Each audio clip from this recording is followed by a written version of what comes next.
అందరికీ నమస్కారం. నా పేరు షేక్ ఖాసిం. నేను జెడ్పీ హై స్కూల్ రాణిపల్లిలో 9వ తరగతి చదువుతున్నాను. దర్శ మండలం, ప్రకాశం జిల్లా, ఆంధ్రప్రదేశ్.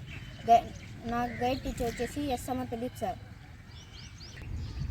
సాధారణంగా చిన్నపిల్లలు వాళ్ళ తల్లిదండ్రులు తెలియకుండా బైక్స్ అయితే తీసుకెళ్ళడం అయితే జరుగుతుంది. సో దీనివల్ల అయితే రోడ్ యాక్సిడెంట్ అయితే చాలా అయితే మనకైతే చూస్తున్నాం మనమైతే. సో దీని పరిష్కారమే మన ప్రాజెక్ట్. ఇప్పుడు నేను మీకు డెమో చూపిస్తాను.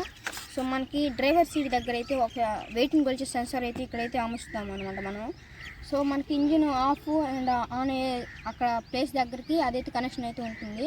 సో బండి స్టార్ట్ అయినా కూడా అక్కడ ఎవరైతే కూర్చుంటారో వాళ్ళ వెయిట్ని బట్టి బండి ఆఫ్ అవ్వడం అయితే జరుగుతుంది. అంటే వెయిట్ తక్కువ ఉంటే బండి అయితే కొంచెం దూరం వెళ్ళి ఆఫ్ అయితే అయింది. మళ్ళీ ఆ పిల్లోడు బండిని అయితే ఆన్ చేస్తారు.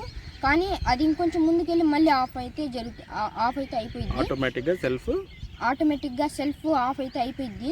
సో దాని కారణంగా ఇంకా పిల్లోడికి అయితే విసుగు అయితే వచ్చేసింది. ఇంకా దాని కారణంగా వాడైతే ఇంకా బండి అయితే నడపాలని అయితే వాడికైతే ఆలోచన కూడా ఇంకా రాదు.